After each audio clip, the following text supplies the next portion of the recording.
Bab 41, Idola Semua Orang. Wah, cepat lihat. Itu Mila Rengganis, sang komandan. Dia keren sekali. Bu Mila adalah idolaku. Akhirnya aku bertemu dengan dirinya langsung hari ini. Saat Mila dengan auranya yang begitu luar biasa itu datang ke dalam gedung, para wanita cantik di meja resepsionis pun menyerukan namanya. Para wanita itu sudah seperti penggemar Mila. Meskipun Mila adalah seorang perempuan, dia terampil dalam berkuda dan menembak. Dia juga memiliki keterampilan seni bela diri yang sangat baik. Pada usia mudanya, dia sudah memimpin garda kota Segara. Dia juga memiliki wajah yang cantik dan sikap yang rendah hati. Penampilannya yang cantik serta kemampuannya yang hebat membuat publik begitu mencintai dan mengaguminya. Terutama, bagi para wanita muda di era ini, mereka menjadikan Mila sebagai idola dan tujuan mereka. Siapa bilang wanita tidak sebanding dengan pria? Siapa bilang wanita hanya bisa bersolek? Ada pula para wanita yang lebih menyukai ketentaraan daripada sesuatu yang feminin. Mereka juga bisa turut bertarung di medan perang dan menorehkan prestasi yang gilang gemilang. Saat ini, Mila melambai dan dua tim penjaga memasuki tempat kejadian satu persatu untuk mengendalikan situasi. Namun, saat ini, Dirga dan Naga Hitam sudah naik lift dan pergi. Pandangan mata Mila menyapu sekeliling, kemudian dia bertanya dengan tegas. Siapa yang mengizinkan kalian mengadakan perkumpulan di sini? Apa kalian sudah meminta izin kepada pihak yang berwenang? Di manakah bos kalian? Naga Hitam? Mintalah dia keluar untuk menemuiku. Mendengar itu, para wanita cantik di meja depan menjawab dengan takut-takut.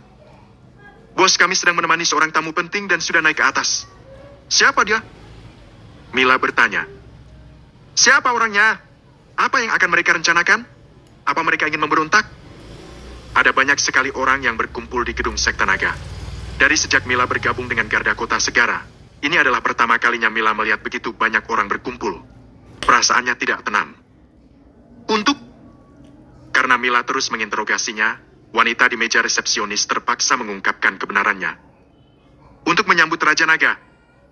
Untuk apa? Raja Naga. Raja Naga bawah tanah. Mila terkejut setelah mendengar ini. Bahkan para penjaga di sebelahnya juga menjadi tegang. Siapa yang tidak tahu nama Raja Naga bawah tanah? Untuk menghadapi orang ini, pihak berwenang harus mengutus 3 petarung setingkat dewa perang untuk melawannya. Barulah setelah itu mereka berhasil menangkapnya dan memenjarakannya di penjara rahasia. Sejak saat itu, kekuasaan bawah tanah hancur berantakan dan cerai-berai. Apa dia kabur dari penjara? Mila merasakan firasat buruk. Jika Raja Naga yang melarikan diri dari penjara bersembunyi di sini, situasinya akan sangat gawat. Tidak. Wanita cantik di meja resepsionis buru-buru menjelaskan. Bukan Raja Besar Naga, tapi Raja Naga yang baru. Kudengar, dia adalah penerus Raja Besar Naga. Mendengar ini, para penjaga yang tadinya tegang sedikit merasa lega. Raja Naga baru. Alis Mila sedikit berkerut, dia tidak berani menganggap enteng masalah ini. Jika kemampuan penerus baru itu setengah saja dari Raja Besar Naga, menghadapinya akan sulit. Kurang ajar! Mila berpikir dalam hati, saat ayah angkatku meninggalkan Segara, bukan hanya naga hitam yang kembali berulah, tetapi keturunan Raja Besar Naga juga muncul. Masalah kunjung datang. Jika mereka berkumpul, mungkin saja mereka sedang merencanakan sesuatu. Bawa aku menemui mereka. Mila kembali menegaskan. Mila pun bermaksud untuk bertemu langsung dengan Raja Naga yang baru itu. Begini, wanita cantik di meja resepsionis terlihat kesulitan. Aku akan menanyakannya dulu. Akan tetapi, seperti yang diduga, permintaan Mila ditolak. Bos mengatakan bahwa dia akan menjamu Raja Naga yang baru hari ini. Beliau tidak dapat menerima tamu hari ini. Bagaimana kalau bertemu di lain hari? Mila merenung sejenak. Jika dia membawa orang-orangnya untuk memaksa masuk, pasti akan terjadi konflik. Sebaliknya, dialah yang akan menjadi pihak yang memprovokasi. Sebaiknya mundur untuk kali ini. Bagaimanapun juga, Naga Hitam hanya mengadakan perkumpulan saja dan tidak melakukan kesalahan apapun. Garda Kota Segara sekalipun tidak punya alasan untuk memaksa masuk dan menangkap mereka. Baiklah kalau begitu, aku akan berkunjung lagi di lain hari. Begitu Mila berbalik, langkah kakinya berhenti dan dia melanjutkan. Sampaikanlah pada Naga Hitam, sebaiknya dia tidak macam-macam di Kota Segara ini. Karena kami, Garda Kota Segara, akan mengawasinya setiap waktu. Ayo. Dengan lambaian tangannya, Mila memimpin pasukannya mundur. Saat ini, di aula lantai teratas. Dirga duduk di takhta naga dan memperhatikan sekelilingnya dengan tatapan yang mengintimidasi. Naga Hitam secara pribadi memperkenalkan para bawahannya dan menjelaskan perihal segala sesuatu di gedung Sekte Naga kepada Dirga. Semua orang pun mendeklarasikan kesetiaan mereka kepada Dirga mulai hari itu. Dia akan disebut Raja Naga dan mereka tidak akan mendua hati. Beliau adalah bos Tio. Setelah memperkenalkan para bawahannya, Naga Hitam memperkenalkan para tamu di sebelahnya. Yang pertama diperkenalkan tentu saja adalah keluarga Maruba, salah satu dari 10 keluarga terkaya. Keluarga Maruba?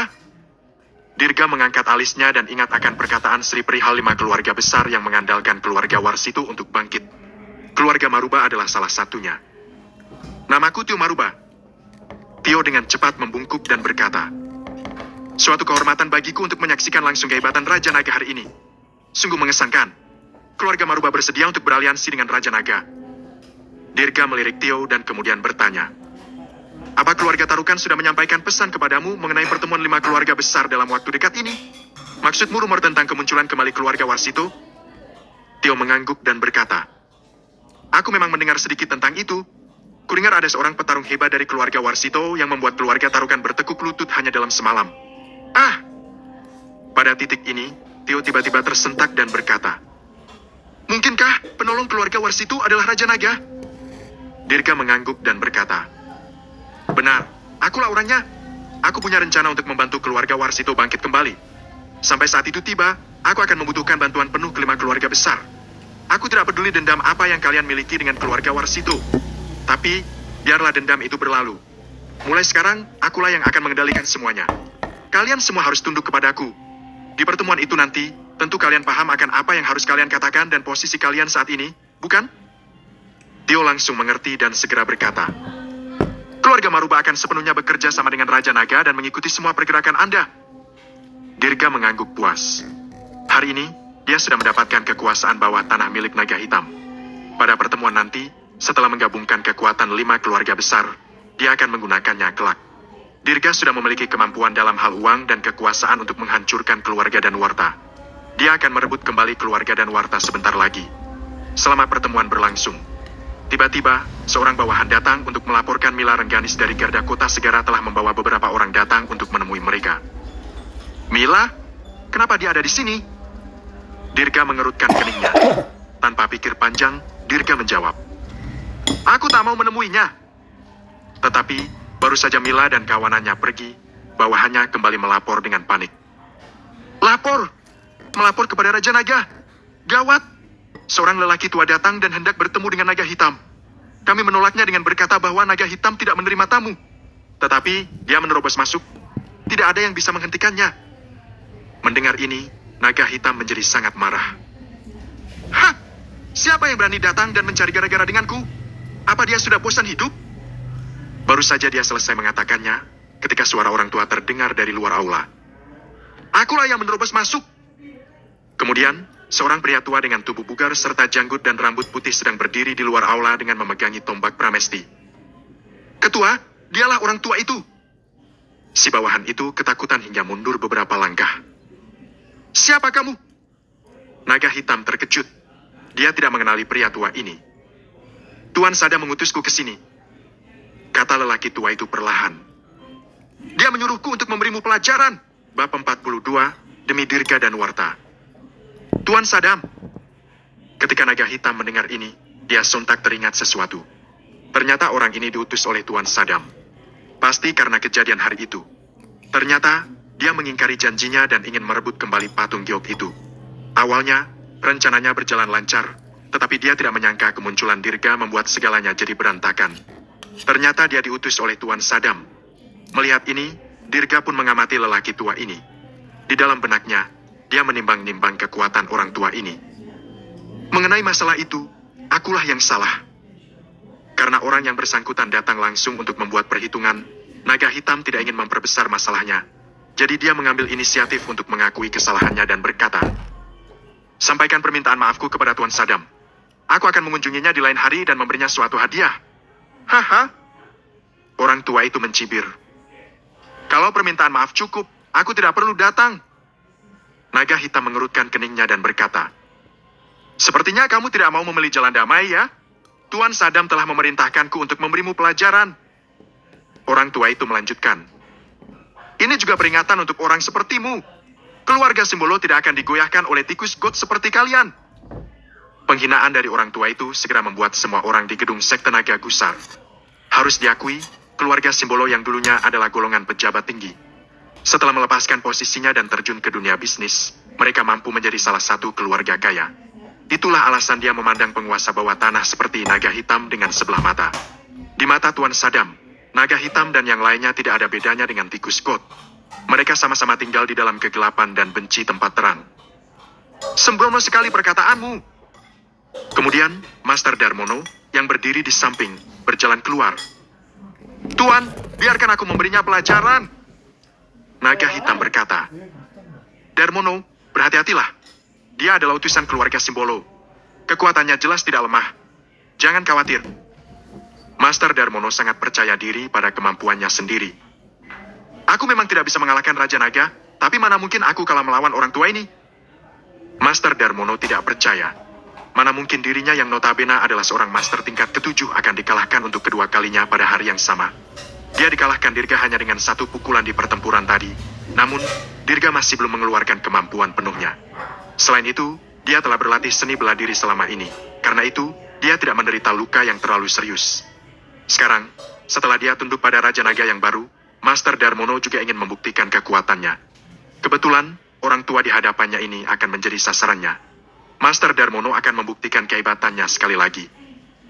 Sebaiknya kalian menyerangku sama-sama, kata lelaki tua itu dengan tenang sambil mengentakkan tongkatnya di lantai. Aku sedang terburu-buru. Kalau kamu ingin mengacau di gedung Sekte Naga, kamu harus melewatiku dulu. Master Darmono sekali lagi bersiap-siap, otot dan tulangnya mulai bergejolak. Tubuhnya tampak makin besar dalam setiap langkah yang dia ambil. Kekuatan bela dirimu sepertinya masih di master tingkat ketiga. Pria tua itu memicingkan matanya sedikit. Kalau kamu ingin bertarung melawanku, setidaknya kekuatanmu harus berada di tingkat ketiga. Hah? Tingkat ketiga? Hati-hati dengan perkataanmu. Master Darmono sudah berada di sekitar 10 meter dari musuhnya. Dia pun mengayunkan tinjunya yang berkekuatan penuh, seperti layaknya terkaman harimau. Rasakan tinjuku! Menghadapi Master Darmono yang begitu ganas itu, pria tua itu sedikit mengangkat tombak Pramesti, kemudian menebas sekeliling dengan kekuatannya yang dahsyat. Shoot! Setelah itu, terdengar suara seolah ruang udara telah ditebas. Master Darmono hanya merasa napasnya sesak. Bam! Detik berikutnya, tidak ada respons. Namun, tubuh besar Master Darmono terhempas terbang seperti bola bisbol yang dipukul. Tubuhnya luntang-lantung dan terlempar beberapa meter jauhnya. Ah! Ketika naga hitam dan yang lainnya melihat ini, bulu kuduk mereka merinding. Mereka tidak habis pikir jika Master Darmono tidak dapat bertahan melawan musuhnya. Dia bahkan tak bisa menyerang sama sekali. Pada saat ini, setelah Master Darmono terhempas di lantai, seluruh tubuhnya sudah mati rasa. Dia ingin berbaring diam sebentar. Kekalahan berturut-turut hari ini merupakan suatu pukulan berat pada dirinya. Kamu, siapa kamu sebenarnya?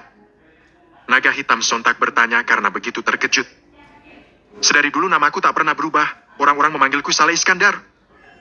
Saat dia berbicara, pria tua itu mengentakkan tombak Pramesti di tangannya ke lantai. Kemudian, muncul jejak retakan di lantai yang merambat sampai ke telapak kaki naga hitam. Hah! Naga hitam merasakan telapak kakinya mati rasa. Dia begitu tersentak hingga mundur beberapa langkah.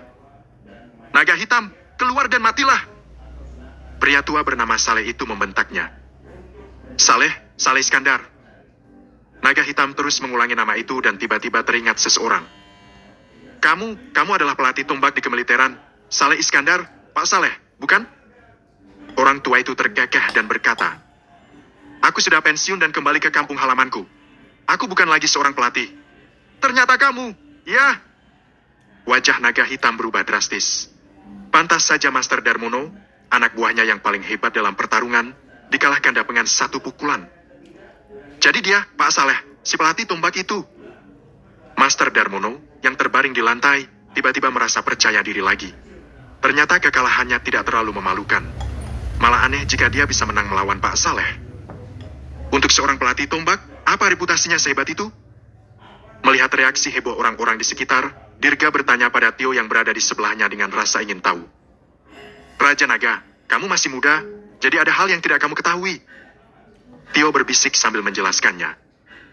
Meskipun orang ini hanyalah pelatih tombak, dia sangat terkenal. Sebab, sebagian besar penjaga di kota Segara dilatih olehnya. Dengan satu tangan memegangi tombak Pramesti, dia dapat mengalahkan jenderal musuh di tengah-tengah pasukannya. Kabarnya, kemampuannya hanya setingkat di bawah dewa perang. Oh, kekuatannya bisa dibandingkan dengan dewa perang. Dirga mengangguk diam-diam. Mungkin naga hitam juga bukan tandingannya.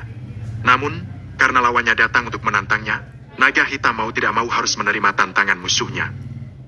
Maaf karena tidak mengenalimu lebih cepat, Pak Saleh. Naga hitam pun tersenyum. Kalau begitu, aku akan menerima tantangan Pak Saleh. Silakan. Saleh mengayunkan tombak Pramesti di tangannya.